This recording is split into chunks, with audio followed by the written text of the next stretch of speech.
This is episode 148. We're going to be talking about POTS, vagus nerve, a little bit about autism, and post COVID symptoms. And this all started with Dana having some of these herself. And now she, as you can see from her background, she has been helping out other people in this realm. Welcome to Wellness in Every Season, the podcast where we explore the rich tapestry of wellness in all of its forms. I'm your host, Autumn Carter, a certified life coach turned wellness coach, as well as a certified parenting coach dedicated to empowering others to rediscover their identity in their current season of life. My goal is to help you thrive both as an individual and as a parent. I am so excited for you to be on. Start off with who you are and your background so people start listening up. Yes, absolutely. First, thank you for having me, Autumn. It's really an honor to be here. And I really appreciate the work you do to try to spread word just to people about things they may not stumble across. Hugely helpful. We're on a mission here at POTS Care to change not only POTS, but invisible illness overall, and look forward to doing that. But I am an optometrist by trade and had no plans of getting into research or the autonomic nervous system or what have you. I was thrown into it because I got sick. I was triggered to get sick by a virus. I was on a mission trip to Costa Rica. We all got the same virus. I can't blame the virus. Everybody else recovered. But it threw me within weeks into these bizarre symptoms. I couldn't control my heart rate, blood pressure. I was shaking. My digestion started to change. I couldn't think. I couldn't sleep. It felt like I was flooded with adrenaline. And then it just continued to morph over time. And horrifyingly, no one could help us. No one could figure it out. I was in clinical trials for years with a research institution, and they had no clues. And then my kids got sick, and my son was completely disabled. I was completely disabled. And I couldn't understand, Autumn, why no one was jumping up and down trying to say this is an emergency. Why would otherwise healthy people like this become disabled so quickly? So I set to work on it, and now, fortunately, there's a good ending. I own POTS Care, where we help people with POTS. I have a research company called Genetic Disease Investigators, and now have 5 patents, which was very validating as a researcher and as a patient. And I have a supplement company where I house some of the patented supplements, and life is great again. So there's always reasons for these conditions, and we're here to peel those back. What is going with patients? Wow. And I have yet to even mention the word autism on my podcast. Yeah. I'm about to sign a client who is autistic, and I realized I need to deep dive into this, took some courses. And through realizing that, I'm realizing my one child who has just been a puzzle. He probably has autism, and I'm reaching out to his elementary school asking him to be tested.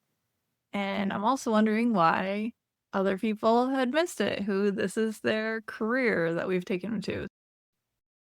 And you were saying that POTS Mhm. correlates with autism, and I was learning that in my course too. Can you tell us a little bit about that? Let's Yeah. start there. Yes.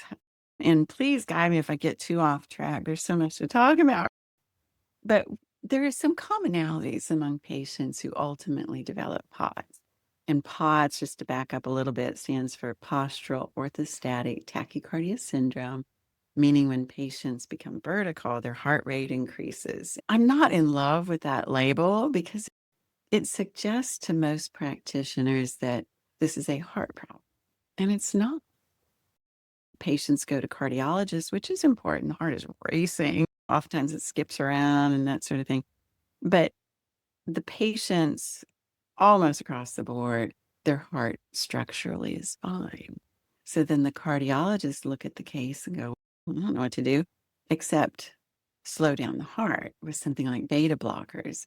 And I remember as a patient asking the cardiologist, "What's causing this? I'm sick from head to toe. Can you ignore the heart problem and figure out what just happened to me? Why am I completely disabled. A fast heart rate is not going to cause you to be disabled, right? And they said, no, we can't do that.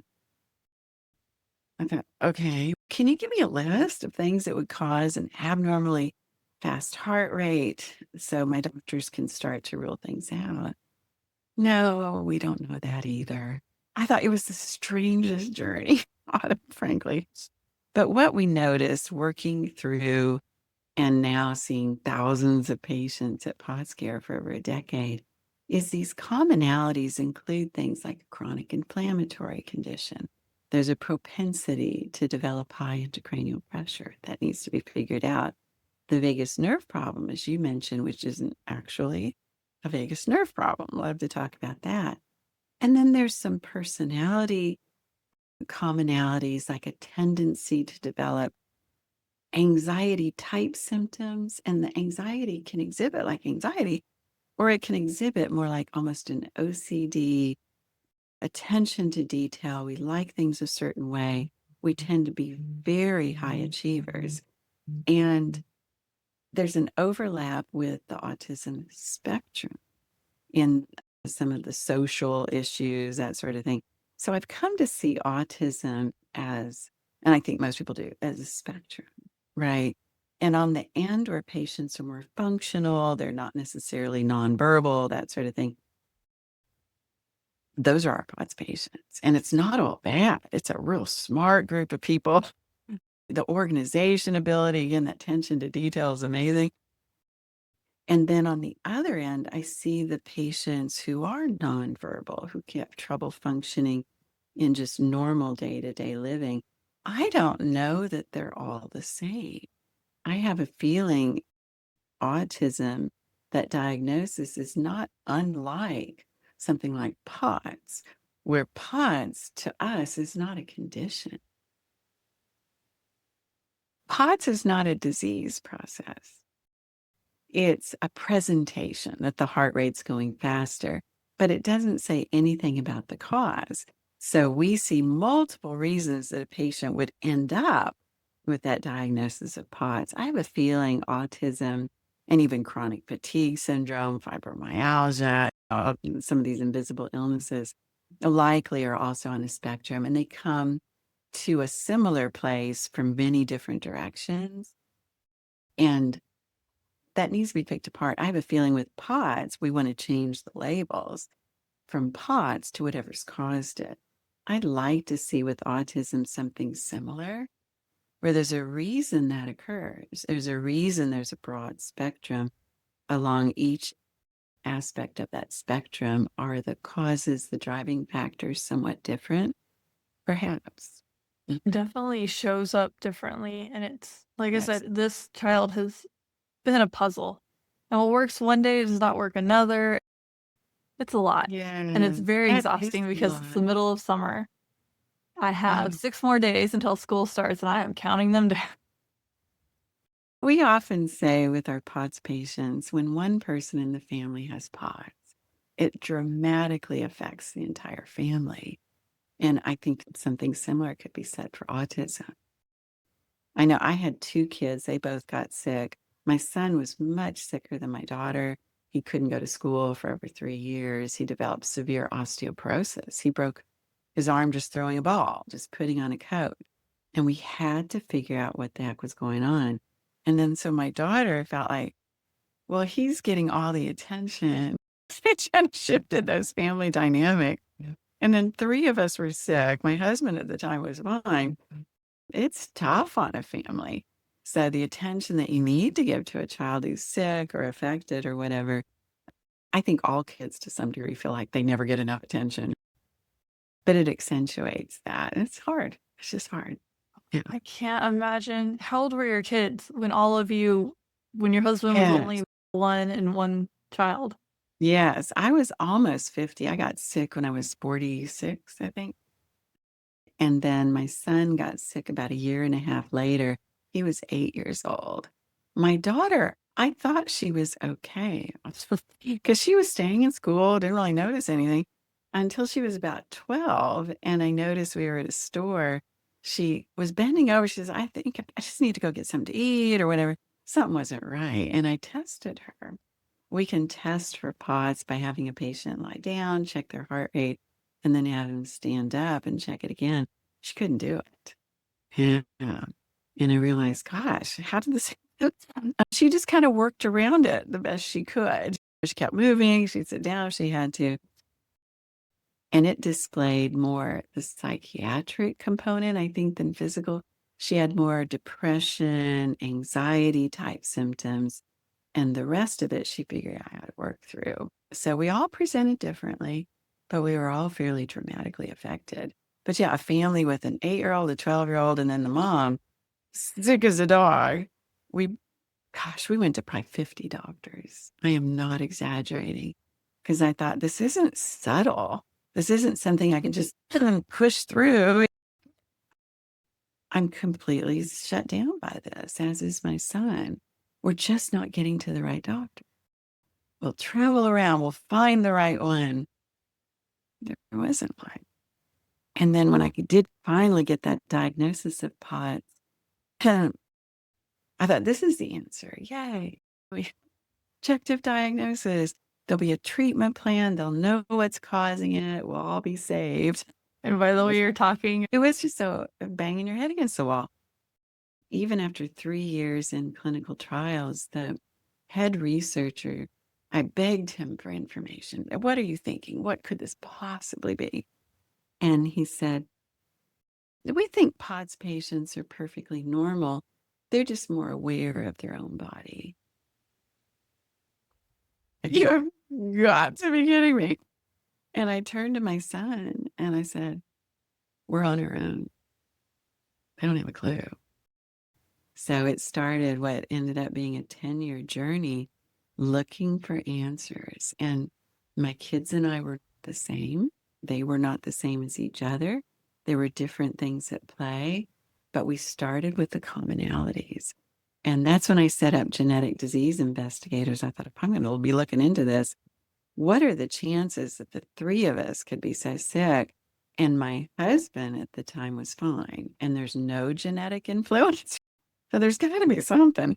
And I really wanted to head that route because if we could give patients the objectivity eventually of, oh, this is why you're set up for this. This is what got things going. And this is what we can measure in the blood. This is what we're going to treat. Then it takes away that lack of validation, that kind of invisible illness thing. The thought from a lot of doctors that if they can't figure it out, it must be the patient's fault. Maybe they just need to meditate or whatever. Oh, psychosomatic. no. Yeah. Right. Oh, don't even start on that. I know when it was suggested to me, maybe this is an anxiety thing. Well, I'm not even going to go there. And patients can present that way. But I knew something changed when I got a virus. I said, that's a huge clue. And everything shifted. So if we could figure out what happened, we have a chance to recover. And fortunately, we did. So it was quite the journey, though. And I'm Let's so sorry tie for in the journey you're vagus going on. nerve, and then let's tie in vagus nerve and then COVID. And Yeah. then I really want to dive in, like, just, I want to tie it in now before I forget. And then really dive into maybe a little more of the symptoms for people who might be Yeah. wondering, and then giving them hope, like some direction on where to head, and then, of course, where to find you at the end of all of this. Yes. And this is a lot. So I'll follow your lead.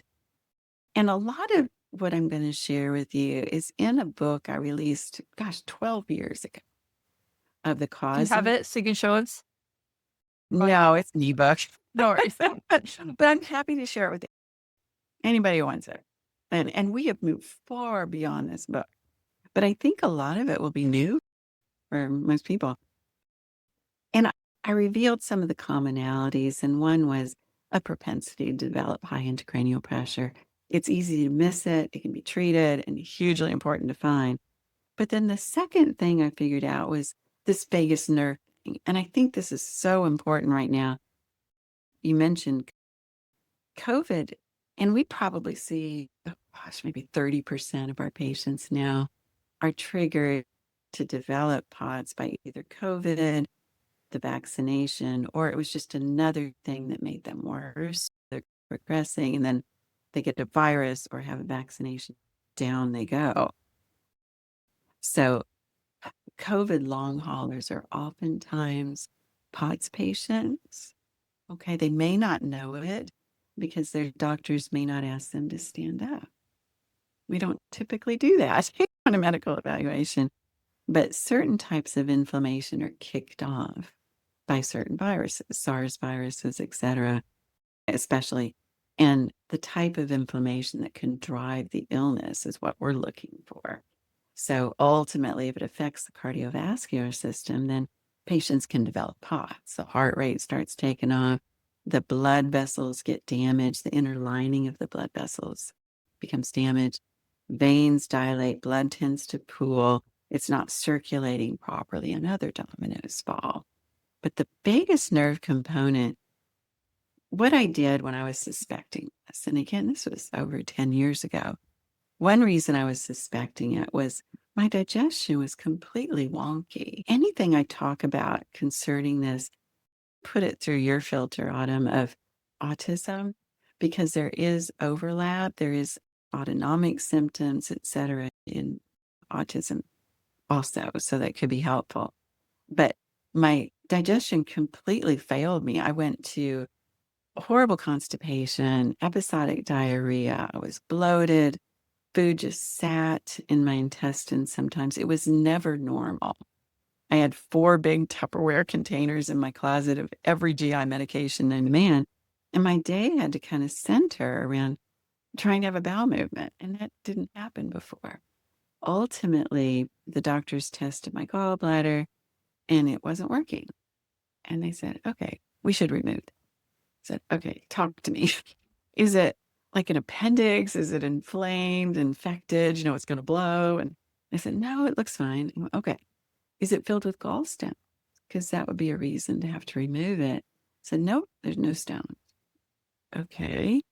Is the opening maybe stuck where it's not opening and allowing the bile to be ejected?"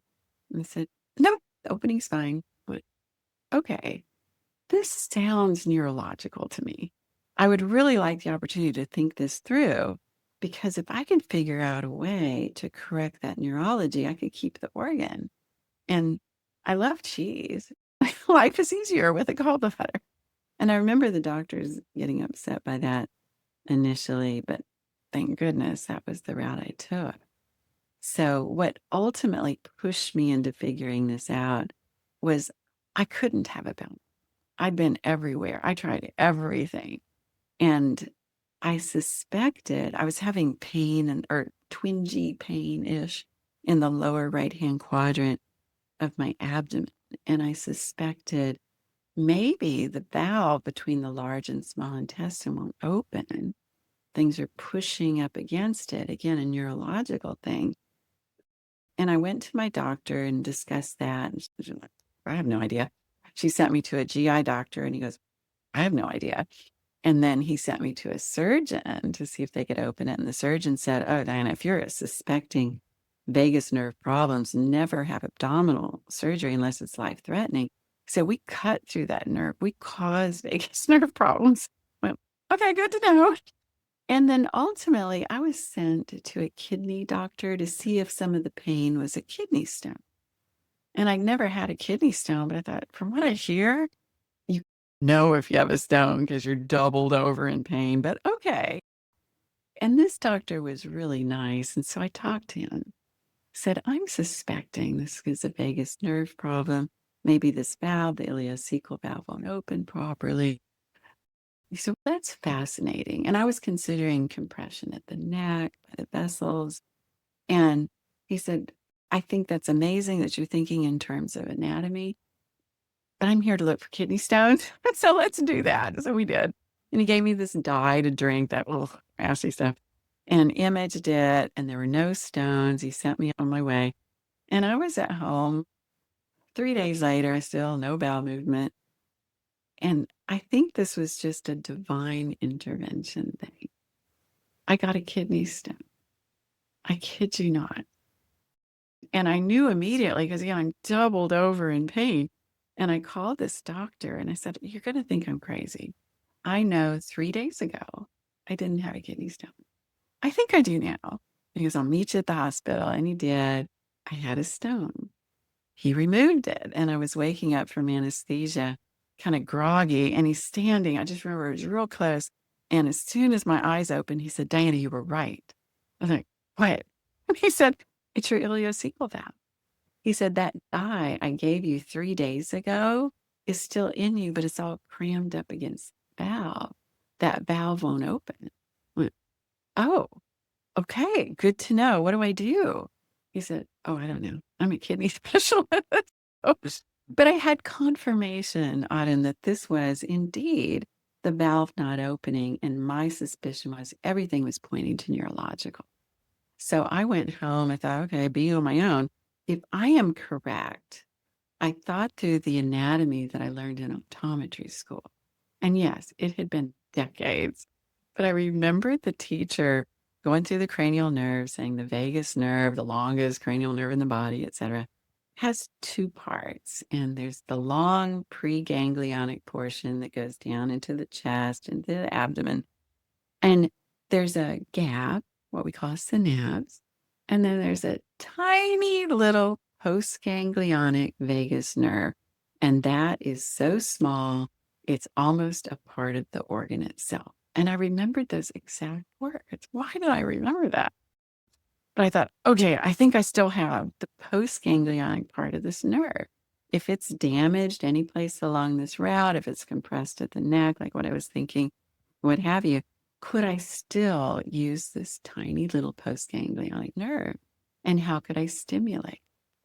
And I remembered thinking, okay, what are the chemical messengers involved with the vagus nerve? It's acetylcholine. Okay, that's not a drug, though. The body breaks it down immediately. So, what are the substitutes? We learn the agonists or substitutes for these neurotransmitters. The okay, vagus nerve, that's easy because it's the only nicotinic acetylcholinergic nerve in the body. Its agonist is nicotine. So I called my husband and asked him on the way home from work if he would bring me a nicotine patch. He said, "What are you up to?" "I'll explain it when you get home." But I put it on that lower right-hand quadrant of my abdomen and imagine the nicotine going through the skin, going through the tissue, landing hopefully on the receptors of that postganglionic vagus nerve. And that's exactly what happened. The valve opened, had normal bowel movement. What? So I used it again the next day. Great. Next day, 4 days. And then I was eaten up by inflammation. It looked like my abdomen had fire ants all over it. Nicotine is a great diagnostic tool to make sure the postganglionic nerve and the receptors work, but it's a terrible treatment.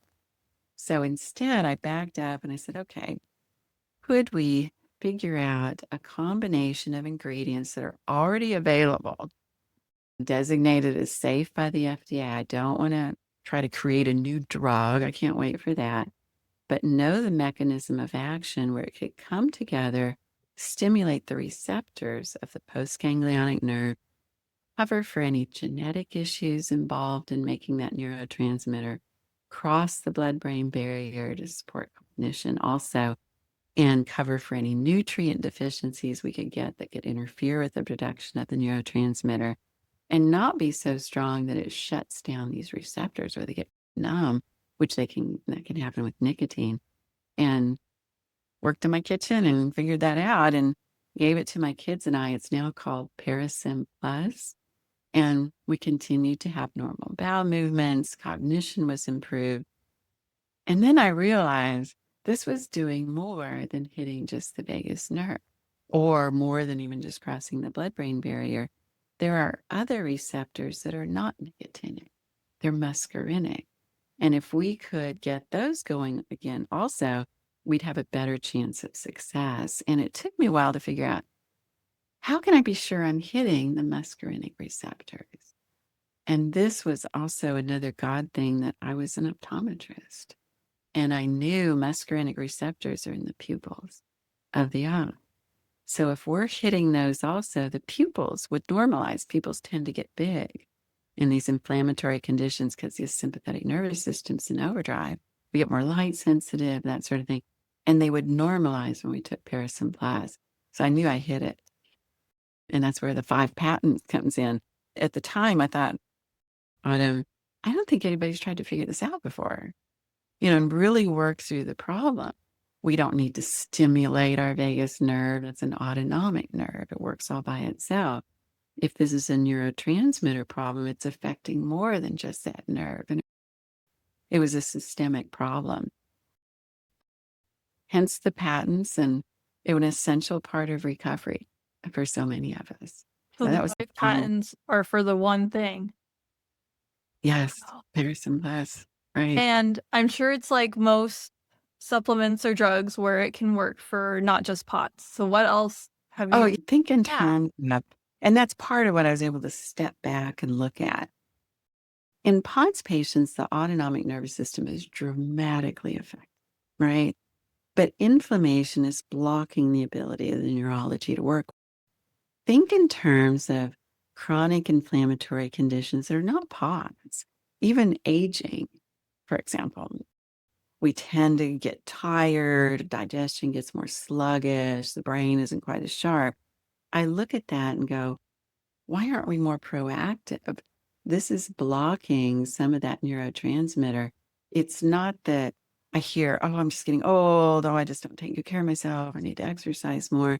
And I go, I don't think that's it. I think we have inflammation and inflammation that increases with age. You're losing some of the ability for the autonomic nervous system to work. We'll just put it back. And indeed, I think I'm the most active person I know. I have the highest energy level of anyone at any age because I'm That's physically amazing so considering hard. where you were. Oh gosh, yeah, bedridden for a decade.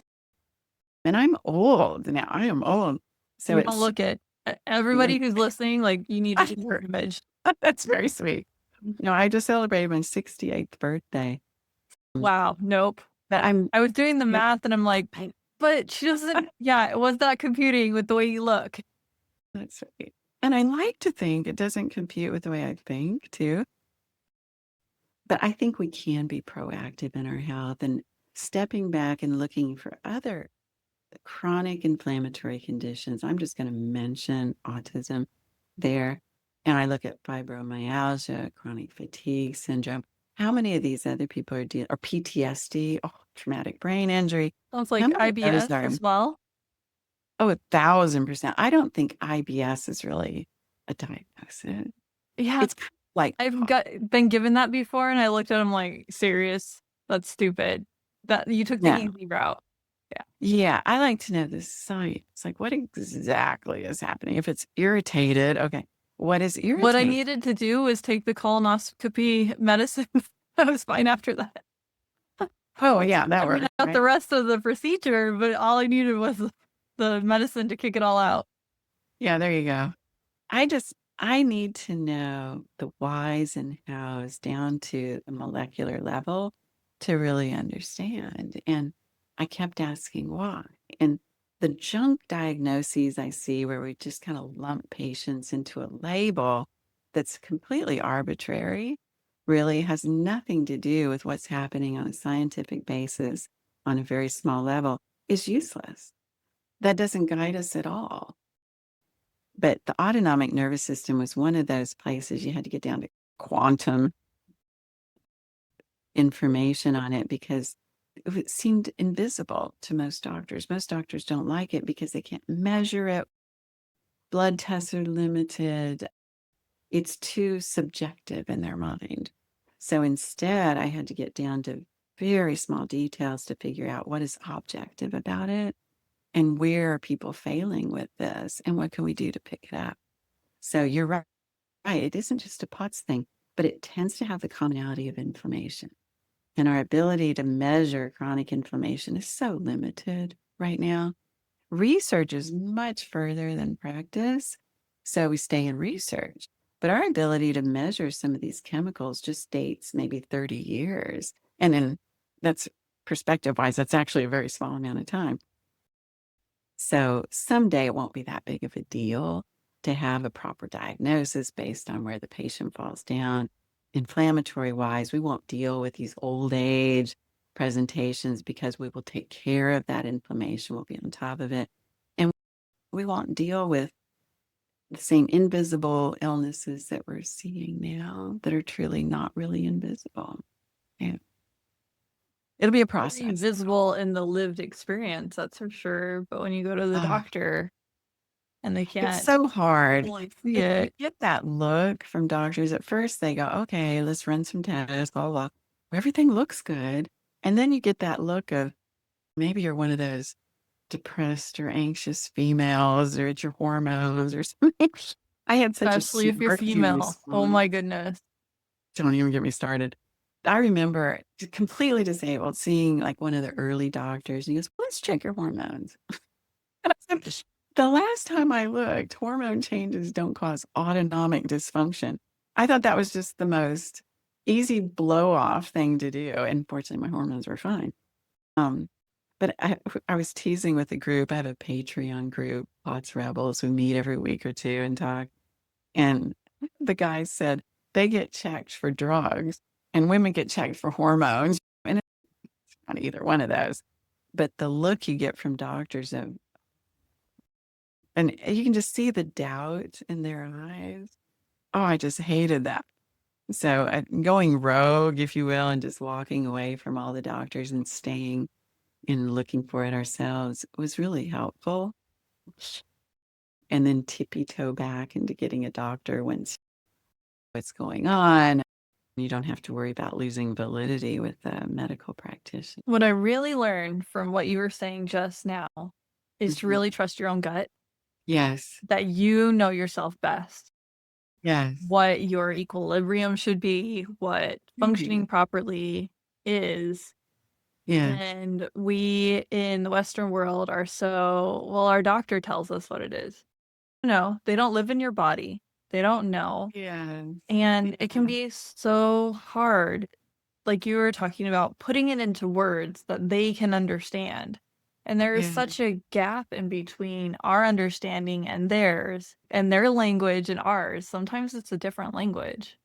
And Yeah. my Yes. background is in billing and coding, so I can speak some of the language. I know some of what they're saying, Yeah. but still, it's the lived experience that's the most important part. And at the end of the day, we are our own best advocate. And Yeah. that's what you were able to do. And it sounds like it started Yeah. with you, and then once you figure yourself out more, is figuring out your children. Plus, not Yeah. having a bowel movement, or I forget what it even is, but if you don't have within a certain amount of time, that's pretty critical because that's literally waste in your body and it's staying there. Yeah. I was worried about a bowel perforation. It was just so full. I thought, okay, something's got to go somewhere. That was a scary time. But I think personality wise, too, I was to some degree just set up to do this. Look back on my life and I think I was perfectly healthy until I got this virus. But I remember there was once I was 12 years old and I asked my mom to take me to a doctor. And she was like, "What's up?" I had this small varicose vein on my leg. And she took me to the doctor and he's like, "What are you worried about?" And I go, "This." And he goes, "That's a surface vein, a little varicose vein." I said, "You tell me why a 12-year-old girl would have a varicose vein." And I remember, okay, I guess I always was questioning the whys from early on. So they threw out pods. It's, what's that? And why is that happening? And then they and just keep asking why. Once you have a diagnosis, you're not home yet. You have to know the whys. And until you know those, you don't have the full picture. Yeah, I was always very curious and really wanted to know details. And that did go back to a very early time in my life that I'd forgotten about. Yeah, I was prone to constipation. I remember that. I was prone to anemia. And I always wondered, why me? Why not my sisters? We eat the same things, we get the same amount of exercise. Something is different. What is that? And why? And it took until I was 48 to start to get answers. And I'm so glad you did, but That's so long. Oh, It's yeah. too long.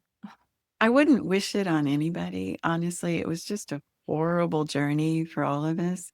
Now, though, when I see patients, the empathy never goes away. It takes you right back into that horrible, like living in hell journey. And I want to do anything I can do to help pull them out of that and advocate for them.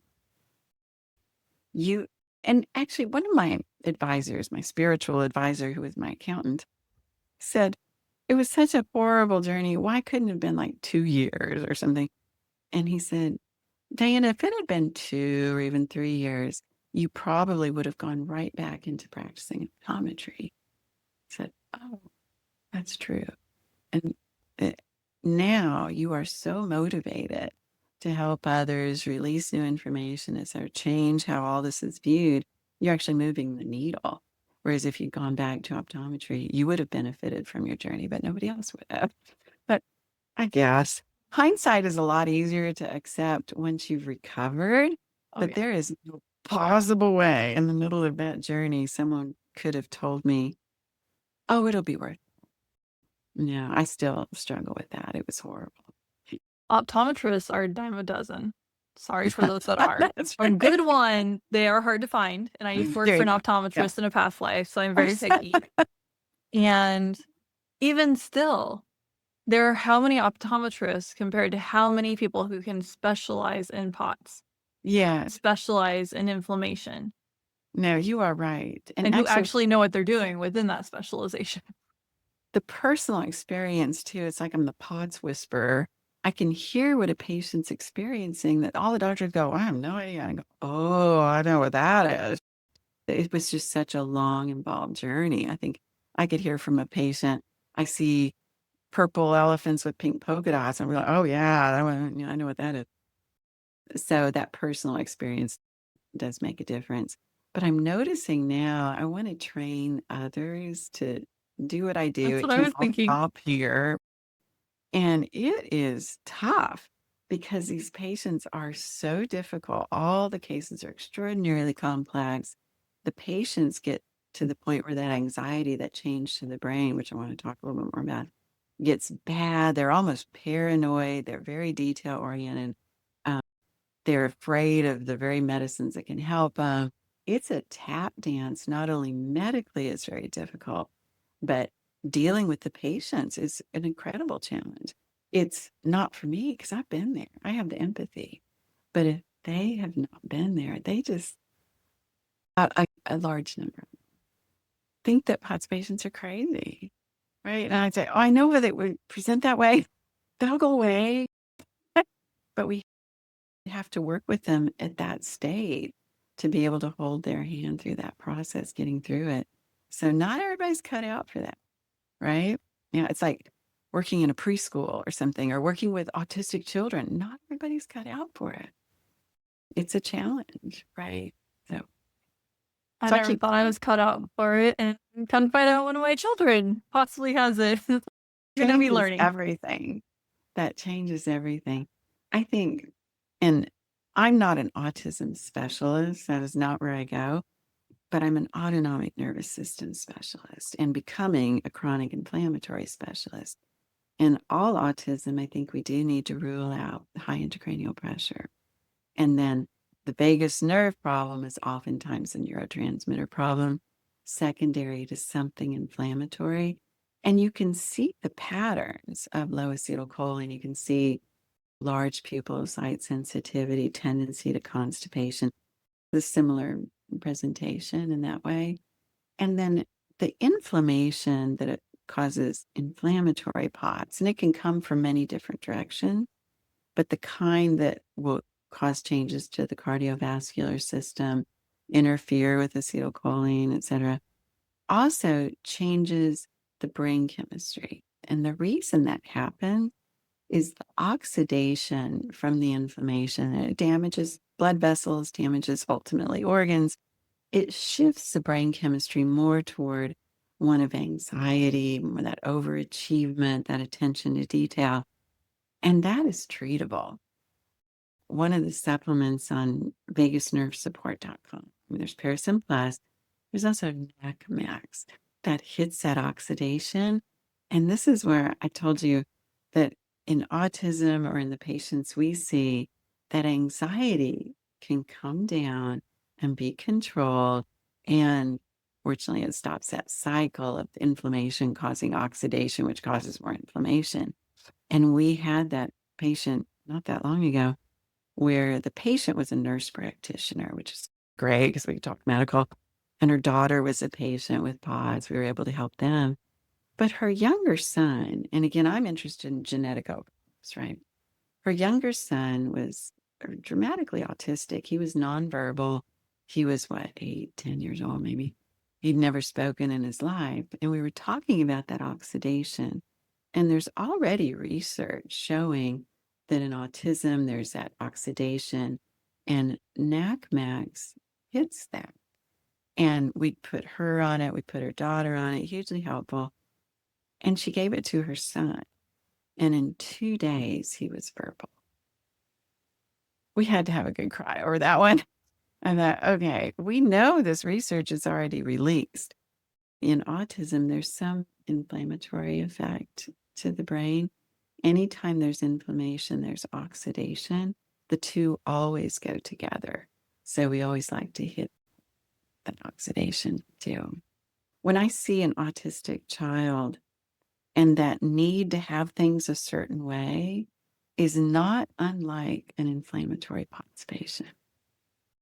We get, as patients, we get to that point. It evolves over time, but we don't like change. We can't handle stress. I couldn't even make a phone call when I was sick, too stressful. And then it got so bad, I couldn't even handle a stressful thought, like, what's the weather today? That was too stressful. And I was in a room with the shades pulled. I had eye covers, I had earplugs. I was sensitive to light, sound, movement, anything I was sensitive to. So that kind of brain on fire feeling, when I think about what it felt like to me, and then I see an autistic child, I wonder, is that what they're feeling? It'd be great to be in the brain to know, and of course we can't be, but I can't help but understand there is overlap. And if we can address some of those overlaps, we can give some relief. So do look at autonomic nervous system symptoms like constipation. That's too easy. ParaSym Plus will help with that and get the nerve working. That's also the anti-inflammatory nerve. NAC Max will help with that oxidation, and it does it quickly. And the And those are research both in on your autism website? So I'm thinking of people here. is, I oh, even had to absolutely. take a look and, okay, we are recording. It's a lot. And I have a real interest in autism because not only do our patients present on the spectrum somewhere, but their relatives who share some of those genes can be on the other end of the autistic spectrum, and we can give them some help. So, yeah, it's an interesting puzzle. I'd love to see that picked apart more. I don't think there's one thing causing it, and I don't think autism is one thing. I don't think POTS is one thing. We know that. We've seen thousands of patients, but Well, we can I supplement. love interviewing people who've lived there, not just they work with these people, but if they've lived it just brings it home so much more. There's more passion. Oh, There's yeah. more, along with passion, the desire to actually dive in all the Right. way instead of superficial, That's right. getting to your And why. there's the empathy. I would have given my right arm when I was going through this to have been able to talk to somebody who went through it. And not only went through it, they recovered. That sort of hope would have been wonderful. No one could give us that, right? We were just bumbling through more or less blindly for a Well, long time. that brings up that question, what is recovered for you personally that What you've is lived recovered? in? Yeah, what does recovered look like? I assume Oh, honestly, I think it's more than perfectly normal. I think had I not gone through that, I would not be as proactive in my health. Would I be sitting on the couch more? Maybe. Would I not be as sharp? Maybe. But well, you haven't retired yet, so there's that. you're right. I know my friends say, you ought to think about that. It's like, Why would I want to do that? When you're passionate about it, it's not Yeah. about getting to a financial goal anymore. No, it's not. And you get to a certain age, you want to leave your mark. You want to leave your legacy. You want to help as many people as you can, teach. Your life changes from building your empire to exiting, making a difference in the world. Sure that mark stays because Yeah. you don't want to be the only passion resource and then you're gone. No. And this isn't like I'm punching a time clock. The patients I see are so grateful. We often cry together. What kind of job can say that the reward is so high? So I still have goals where I want to change these labels. I want to reveal the genetics of a lot of this, push for other people to know and to have it in textbooks so that people don't go through what we went through. That should not have happened. I look back on that. I think that should not have happened. And frankly, it shouldn't have taken an optometrist in Texas to, to have to figure it out, really. But I was in the body of one and I had children affected. So the motivation was there. Researchers can go home at 5 o'clock or whatever, and they don't have to think about it. I was thinking about it 24/7. And that set me up for getting answers. It did.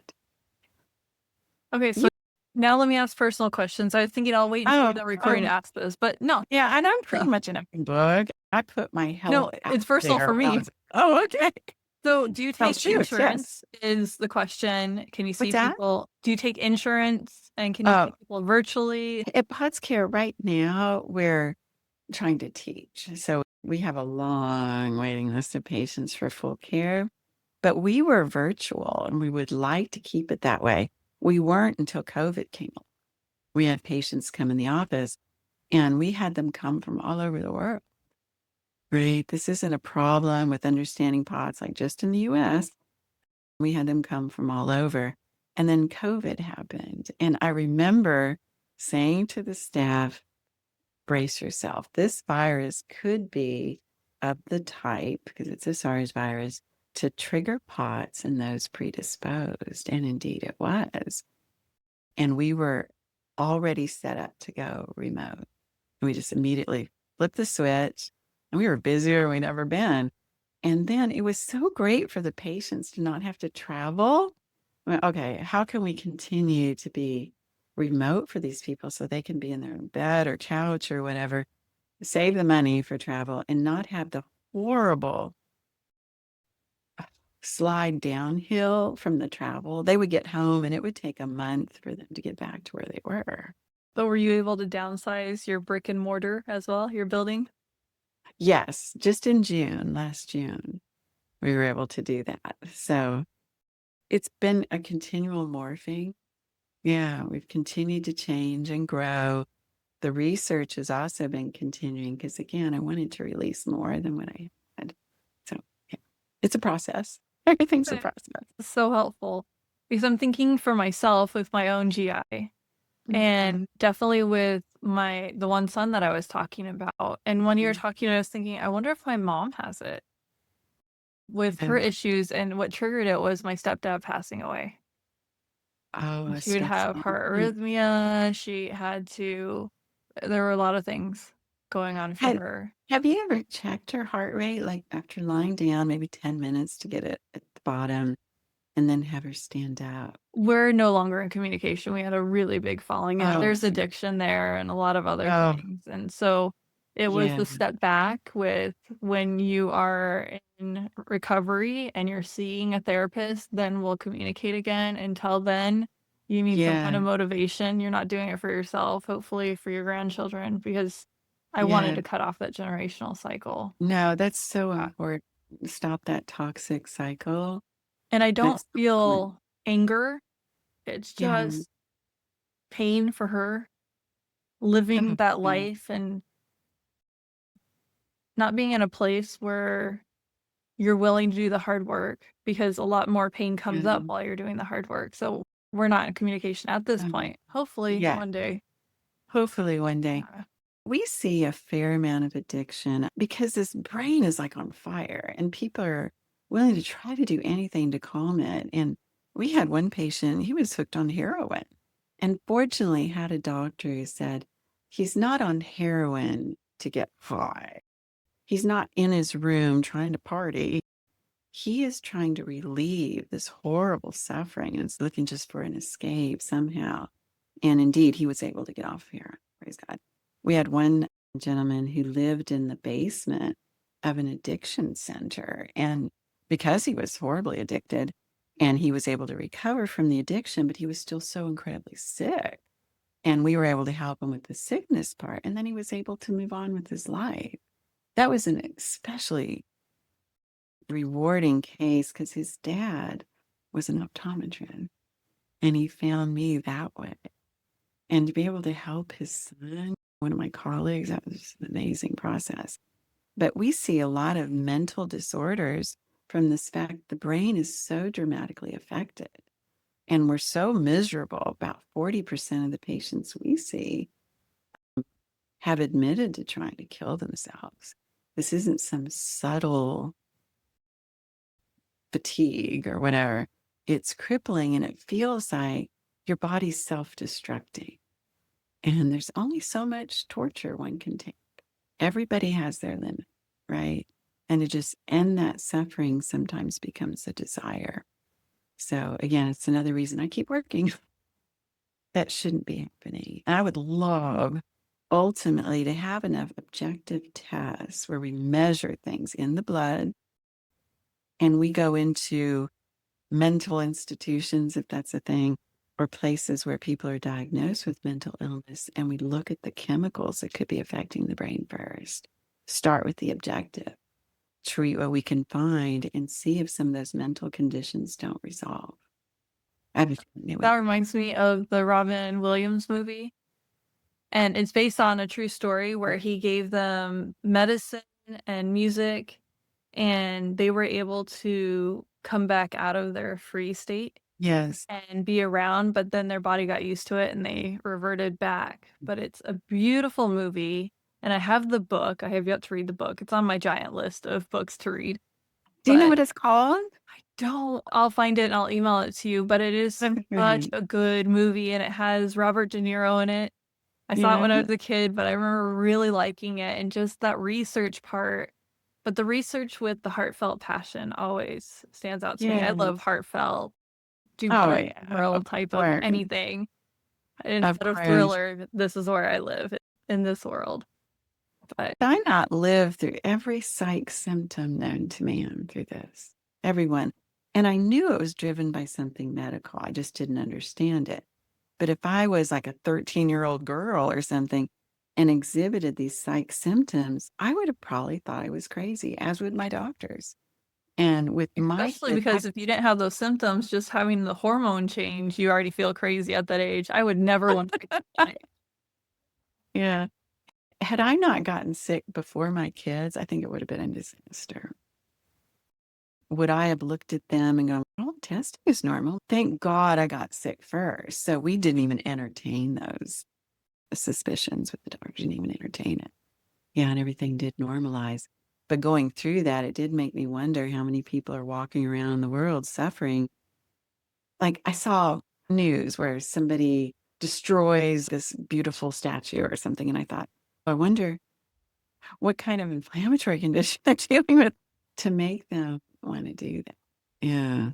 So again, why I'm still working, I think, because there's so I many think it'd be things. beautiful for you to make a documentary at some point on this. Yeah, it'd be like reliving it. But yeah, I'll see what I can do. I'll be the first to watch it. Thank you for Very being good. on. This was Of amazing. Tell us the course. resources on where we need to go because I will be the first one there to check it all out.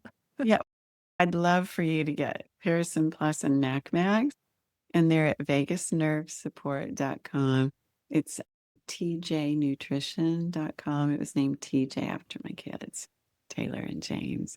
And then I'm at potscare.com. I'm other places, but those are probably the two Social main. media. Do you have social media? Yes, and Instagram and Facebook, and there's Pinterest. Oh, you're Yeah. everywhere. Yeah. The Patreon account, this would be good to put up. I decided I need to put my information somewhere because I'm so spread out. So I started Pots Rebels. There's a ton of information there, and we meet every week or two and talk, and I answer questions and try to help people as much as I can. That's been a wonderful thing. I've enjoyed that a lot. Sounds like it's your family. It is. They become friends, honestly. Yeah. So you have something in common. You've had the history of this horrible illness and you understand each other. It's real special. Something beautiful about that. Thank you so much for this. I have so many ideas of people who I'm going to send this to. There's different Yeah. podcasts that I will definitely connect you with because this is Oh, really that's important. awesome. And I'm Thank you. so grateful for this time. This is important enough that I'm putting this in as my solo spot so it gets out sooner. So, That's yay. wonderful. I'm so grateful to you for sharing information. I'm just one voice. There's only so much I can do. But thank you for the work that you do. And technology, it Really. makes it so much better. Oh, the You're in Texas, I'm technology. in Maryland. I have friends that I've never met in person that are in other countries. It's amazing. It is amazing. We are very fortunate to live when we live. And Absolutely. one positive of COVID that you can. Yes. There's so And much negative. It's nice to focus on the positive that we we have get to technology, say, we have telehealth now. and we made it through a pandemic, which is a little weird. We made it through the other side. Yes, we Yeah. did. Well, thank you again. This was Thank you. I amazing. appreciate it so much. We'll talk to you later. Okay, look forward to it. Bye. Bye-bye. Thanks for tuning in to this week's episode. I am your host, Autumn Carter, a certified life coach dedicated to empowering individuals to rediscover their identity, find balance amidst chaos, strengthen relationships, and pursue their dreams. My goal is to help people thrive in every aspect of their lives. I hope today's discussion inspired you and offered valuable insights. Stay engaged with our wellness community by signing up for my newsletter at wellnessinEverySeason.com/free resources. When you join, you'll have the option to receive a 5-day guide called Awaken and Unwind. 5 days to mastering your mornings and evenings, along with free guides, special offers on my programs, practical tips, personal stories, and much more, all related to wellness, by signing up for both offers on the page. Don't miss out on these valuable resources designed to help you thrive in every area of wellness. Join today and start your journey to wellness in every season. Your shares, subscriptions, and reviews help us reach more people seeking empowerment. So please spread the word about our podcast and about our newsletter. Thank you for being a part of our podcast community. I look forward to continuing our conversation, sharing stories, and exploring wellness in all of its aspects. Take care until our next episode. You can also work with me one-on-one or on demand through one of my programs by visiting wellnessinEverySeason.com/programs. One last thing to cover the show legally, I am a certified life coach giving general advice. So think of this more as a self-help book. This podcast is for educational and entertainment purposes only. I am not a licensed therapist, so this podcast shouldn't be taken as a replacement for professional guidance from a doctor or therapist. If you want personal one-on-one coaching from a certified life and parenting coach, go to my website, wellnessinEverySeason.com.